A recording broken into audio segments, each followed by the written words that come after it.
Assalamu alaikum wa rahmatullahi wa barakatuh. My dear brothers and sisters, today we delve into another frequently asked question. Is it permissible to use perfumes that contain alcohol? Let's explore this topic in depth, and I'll share the view that I gravitate and incline towards. So number one, we need to talk about the nature of alcohol in these perfumes. It is important to understand that the alcohol used in perfumes is not the same as the one found in alcoholic beverages. It is typically more of a synthetic form of alcohol that is used in fragrances as a carrier agent for those fragrances. So it does not obviously possess the properties of intoxication. Now let me give you the scholarly perspective. Many scholars hold the view that it is indeed permissible to use perfumes that contain alcohol.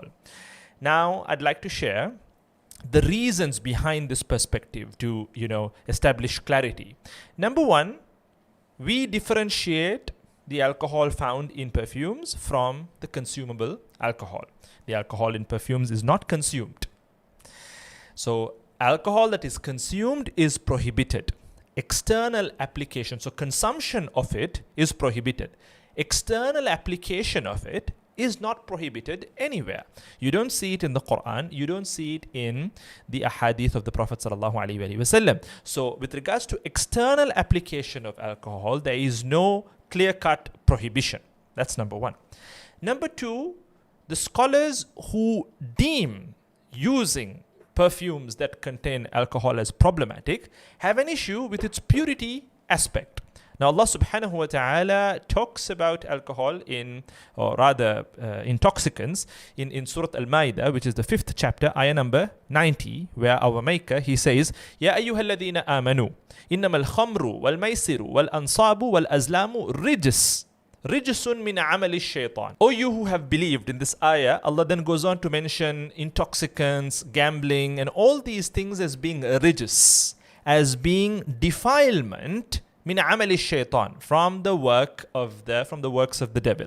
So there are scholars who interpret this as being an impurity, a physical form of impurity.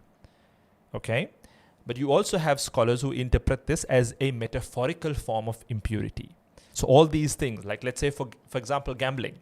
Now, gambling is mentioned in this ayah. Now, obviously, you can't say gambling is physically impure, tangibly, physically impure. But rather, there is this metaphorical impure aspect attached to it. This metaphorical impure description that is suited upon it. So similarly, intoxicants, they're considered metaphorically impure. In other words, they are a dirty work of the devil. A dirty work of the devil. So the scholars who deem alcohol to be, yes, in terms of intoxicants, to be haram, but not necessarily impure, they say that the alcohol found in perfumes, number one, is not the same alcohol. Number two, it's not a consumable type of alcohol.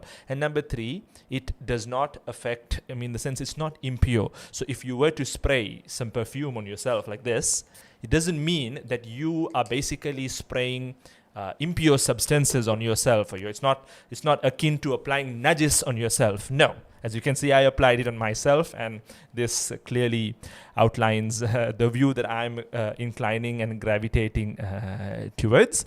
And lastly, I would say that you also have to focus on your intention, because Islam, our religion, greatly emphasizes the intention behind actions. Innamal a'malu binniyat. So using perfume at the end of the day is to maintain cleanliness. It is to maintain pleasantness. And this is something highly encouraged in Islam.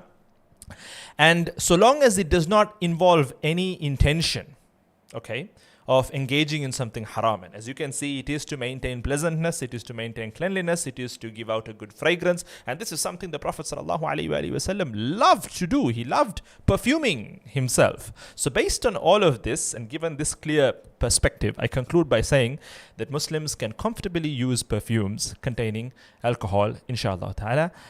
And lastly, I'd like to say, Wallahu ta'ala alam, Allah subhanahu wa ta'ala knows best.